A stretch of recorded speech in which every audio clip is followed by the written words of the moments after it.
Friends வாங்க நம்ம கதைக்குள்ளே போகலாம். அதுக்கப்புறம் வந்து நான் அம்மாவோட முடிவுக்கு வந்து சரி அப்படின்னு சொன்னேன். ஏன்னா இத்தனை நாளாக வந்து அம்மா வந்து என்னோடய கல்யாணம் பற்றி பேச்சு வந்து கிட்டத்தட்ட ஒரு வருஷமாகவே வந்து மாப்பிள்ளை பார்க்குறத பற்றி பேசிகிட்டு இருந்தாங்க. ஆனால் வந்து எனக்கு வந்து அவ்வளோவா கல்யாணத்தில் வந்து அந்த அளவுக்கு வந்து ஒரு இன்ட்ரெஸ்ட் இல்லை அப்படின்னு தான் சொல்லணும். ஏன்னா வந்து என்னோடய ஃப்ரெண்ட்ஸுங்களுமே நிறைய பேர் ரொம்ப கல்யாணம் பண்ணிக்கிட்டு ரொம்ப அவங்க ஒரு முன்னாடி ஒரு ஒர்க் லைஃப்பில் இருந்ததுக்கும் இப்போக்கும் வந்து நிறைய சேஞ்சஸாக இருக்கட்டும், அதுக்கப்புறம் வந்து ஃபேமிலியில் வந்து அவங்க சந்திக்கிற பிரச்சனையை சொல்கிற விதமாக இருக்கட்டும், எல்லாமே வந்து எனக்கு ரொம்ப புதுசாக இருந்துச்சு.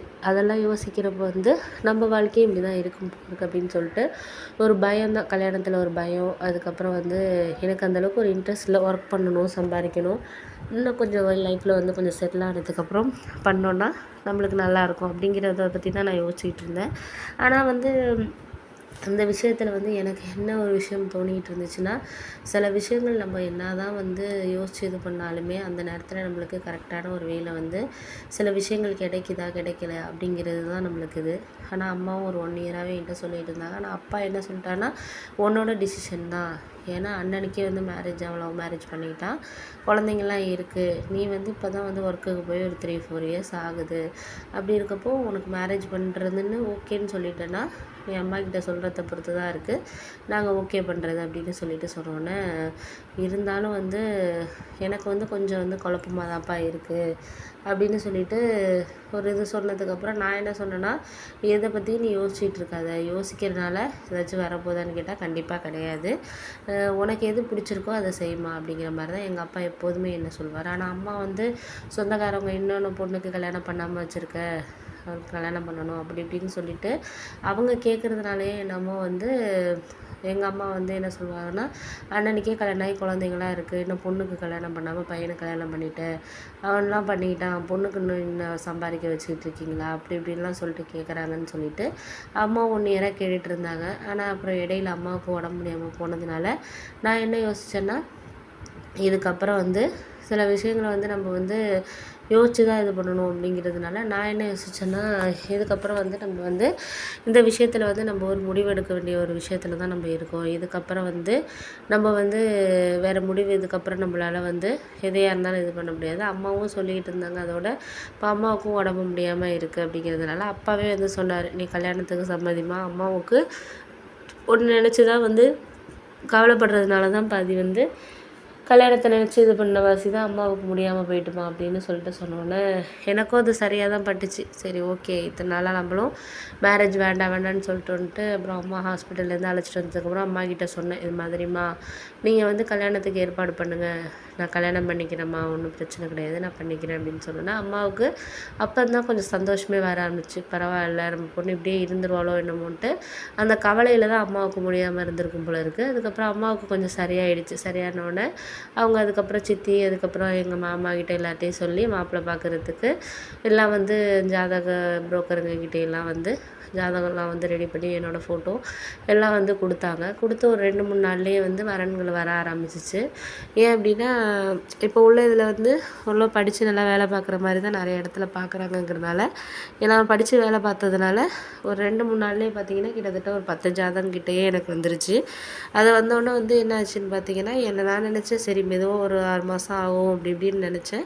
ஆனால் திடீர்னு 2-3 நாள்லேயே பார்த்திங்கன்னா 10 ஜாதகம், 10 மாப்பிள்ளை ஃபோட்டோ எல்லாமே எடுத்துகிட்டு வந்துட்டார். உடனே எடுத்துகிட்டு வந்துட்டு நான் அன்றைக்கி ஞாயிற்றுக்கிழமைங்கிறனால அன்றைக்கே அம்மா காலையிலேயே வந்து ஒரு 11 மணிக்காக வர சொல்லிட்டாங்க. வர சொன்னோடனே சரின்னு சொல்லிவிட்டு நானும் வந்து அன்றைக்கி சரி எப்போதும் போல் லேட்டாக எழுந்திரிப்போம் அப்படின்னு சொல்லிட்டு இன்றைக்கி லீவ் அப்படின்னு சொல்லிட்டு தூங்கிட்டு இருந்தேன். அம்மா வந்து எழுப்புனாங்க, இது மாதிரி புரோக்கர் வந்திருக்காரு, முகத்தை கழுவிட்டு வாமா அப்படிங்கிற மாதிரி சொன்னாங்க. சரின்ட்டு அப்புறம் போனால் அவர் வந்து கிட்டத்தட்ட ஒரு 10 ஜாதகத்தோட இது காமிச்சார். எனக்கு எந்த ப்ரொஃபைலுமே அந்தளவுக்கு இன்ட்ரெஸ்ட் இல்லை. இருந்தாலும் அம்மா உங்களுக்கு என்னம்மா ஓகேவா அப்படி இப்படின்னு சொல்லிட்டு அப்புறம் அதில் ஒரு 3 ஃபோட்டோ மட்டும், ஏன்னா அவங்க மனசு கஷ்டப்படுங்கிறதுக்காக ஒரு 3 ஃபோட்டோ மட்டும் செலக்ட் பண்ணார் அப்படின்னு சொன்னால் நான் அதுக்கு சொன்னேன், இது மாதிரிலாம் சொல்லி நீ பயமுறுத்தினா நான் பயந்துருவேன்னு நினச்சியா, அதெல்லாம் ஒன்றும் கிடையாதுடி அப்படின்னு சொல்லிவிட்டு நான் அதுக்கப்புறம் வந்து ஆஃபீஸ் அன்றைக்கி கிளம்பி போயிட்டு ஒரு ஈவினிங் ஒரு 7 மணிக்கெலாம் வந்தோடனே அம்மா என்ன சொல்லிட்டாங்கன்னா, நாளைக்கு வந்து மாப்பிள்ளை வீட்டுக்காரவங்க பொண்ணு வீடு பார்க்குறதுக்கு வராங்க. எனக்கு வந்து என் ஃப்ரெண்டு சொன்னதுக்கும், இப்படி அம்மா சொன்னதுக்கும் ரொம்பவே ஒரு மாரி இதாயிடுச்சு.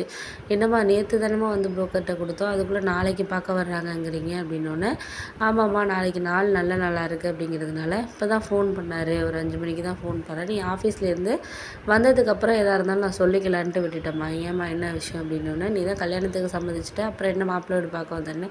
"இல்லம்மா இப்ப பார்க்க ஆரம்பிச்சே 2, 3 நாள் தானே ஆகுது. அதுக்குள்ள வந்து மாப்பிள்ளை வீடுலாம் பார்க்க வராங்கன்னு சொல்றியேம்மா, அதான் கொஞ்சம் பயமா இருக்கு." "அதெல்லாம் ஒண்ணும் பயப்படுறதுக்கு இல்லம்மா. ஒரு ஜாதகம் பார்க்க ஆரம்பிச்சுட்டு, பொண்ணு மாப்பிள்ளையெல்லாம் பார்க்க ஆரம்பிச்சுட்டோன்னா வருவாங்க தான், பிடிச்சிருக்கா என்னன்ட்டு நம்மளுக்கும் பிடிக்கணும். மாப்பிள்ளை வரட்டும்." மாப்பிள்ளை வந்தோடனே பேங்க்ல வேலை பார்க்குறாராம் அவரு. நான் வந்து ஓரளவு அந்த 3த்துலேயுமே ஓரளவு நம்ம பொண்ணு ஒர்க் பண்ணுற மாரி இருக்கணும் அப்படிங்கிறேன்னு சொல்கிறவங்கள மட்டும்தான் நான் இது பண்ணேன். அதனால வந்து அவங்க பேங்க்ல வேலை பார்க்குறதுனால மாதம் வந்து ஒரு 70,000 சம்பாதிக்கிறாரு. வீடு எல்லாமே இருக்குது. பையனும் பார்க்குறதுக்கு நல்லாவும் இருக்காரு. நாளைக்கு அவங்க வீட்டிலேருந்து ஒன்று பிடிச்சிருக்கு, ஃபோட்டோலாம் பார்த்துட்டு பிடிச்சிருக்கு, நாங்கள் பார்க்க வர்றோம். அவங்களும் வேலை பார்க்குற மாதிரி பொண்ணாக தான் வந்து எதிர்பார்க்குறாங்க. ஏன்னா அந்த பையன் வந்து ஏன்னா அவங்களுக்குன்னு ஒரு டிபெண்டண்ட்டாக இருக்கக்கூடாது அப்படின்னு நினைக்கிற ஒரு பையனா. அதனால் வந்து ஒய்ஃபும் ஒர்க் பண்ணாங்கன்னா அவங்களுக்கும் வந்து ஒரு இது ஹெல்ப்பாக இருக்கும் அப்படின்ட்டு அவர் யோசிக்கிறாரு. அவங்க அம்மா, அப்பா 2 பேருமே வந்து அவங்க அப்பா வந்து இந்த பெங்களூரில் வேலை பார்க்குறாராம். இன்னுமே வேலை பார்க்குறாராம். இன்னும் ரிட்டயர் ஆகுறதுக்கு ஒரு 4, 5 வருஷம் இருக்கும். அதனால் அது வரைக்கும் அவங்க பெங்களூரில் தான் இருப்பாங்க. பொண்ணு வந்து சிங்கப்பூரில் வந்து கல்யாணம் பண்ணி கொடுத்துருக்காங்களாம். அதனால் வந்து இது பண்ண முடியாதும்மா அப்படிங்கிற மாதிரி சொன்னோன்னே, "நீங்களும் அவங்க மட்டும்தான் இருக்கணும். வீடெல்லாம் இருக்குது. என்ன உனக்கு விருப்பம் தான்" அப்படின்னு சொல்லிட்டு அவங்களே சொல்கிறாங்க. எனக்கு இது வந்து ஓரளவு நல்ல இடமா தோணுன வாசி தான். நான் வந்து புரோக்கர்கிட்ட சொல்லிட்டேன், நாளைக்கு அவங்களே பார்க்க வர்றாங்க அப்படின்னு சொன்னோன்னே, நம்மளும் அதை வேண்டான்னு சொல்லக்கூடாது. நம்ம வந்து அதை முடிஞ்ச வரைக்கும் அக்செப்ட் பண்ணாதமா பார்க்கணும் அப்படின்னு சொல்லிட்டு, நான் அதுக்கப்புறம் வந்து வர சொல்லிட்டேன். வர சொன்னதுக்கப்புறம் வந்து ஏன்னா எனக்கு நைட்டு ஃபுல்லாக தூக்கமே இல்லை. நாளைக்கு ஆஃபீஸ்க்கு லீவ் போட்டுரு, காலையிலே 10 மணிக்கெல்லாம் வந்துருவாங்க மாப்பிள்ளை வீட்டிலேருந்து அப்படின்னோடனே, எனக்கு ஒரு மாதிரி இதாக இருந்துச்சு. என்னடா இது இப்படி திடீர்னு வந்து வர்றாங்கன்னு சொல்கிறாங்களே, என்ன விஷயமா இருக்கும் அப்படி இப்படின்னு சொல்லிட்டு எனக்கு ஒரு மாதிரி மனசே இதாக இருந்துச்சு. ஏன் அப்படின்னா, இத்தனை நாளாக வந்து ஒரு சில விஷயங்கள் நம்ம என்ன தான் வந்து நம்ம சரியாக ஒரு இது பண்ணியிருந்தாலும், அதை வந்து நம்மளுக்கு கரெக்டான ஒரு வேல கொண்டுட்டு போகிறதுங்கிறது நம்மளுக்கு இதாக இருக்காது. இப்போ திடீர்னு கல்யாணம் அப்படி இப்படின்னோடனே, நான் வந்து கொஞ்சம் மனசுக்குள்ளே வந்து எனக்கு கொஞ்சம் குழப்பமும் இருந்துச்சு. அதே நேரத்தில் வந்து இது என்ன சரியாக வருமா அப்படின்னு சொல்லிட்டு நிறைய விஷயங்கள போட்டு நான் யோசிச்சுட்டு தான் இருந்தேன். அதுக்கப்புறம் மறுநாள் வந்து எனக்கு கொஞ்சம் பயத்தில் நைட்டு தூக்கமே இல்லை. ஆனால் அம்மா வந்து என்னை 4 மணிக்கெல்லாம் எழுப்பி விட்டாங்க. ஏன்னா வந்து "நீ வந்து பயத்தில் இருப்ப அப்படின்னு சொல்லிட்டு சீக்கிரம் தூங்கிடாத" அப்படின்னு சொல்லிட்டு 4 மணிக்கே எழுப்பி விட்டு, அதுக்கப்புறம் வந்து பியூட்டி பார்லர்லேருந்தெல்லாம் வந்து எனக்கு தெரிஞ்ச அக்காலாம் 6 மணிக்கே வந்துட்டாங்க.